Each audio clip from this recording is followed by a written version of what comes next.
Narito na ang Pinoy Boxing News. At isa nga pong malungkot na balita para sa ating mga Pinoy boxing fans.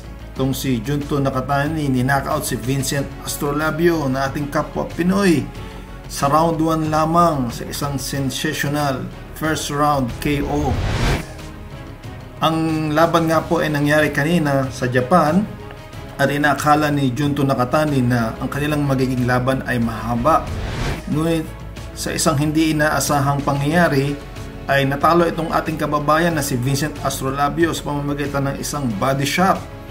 Ngayon ay si Nakatani ay meron ng 28-0, 21 wins by knockout.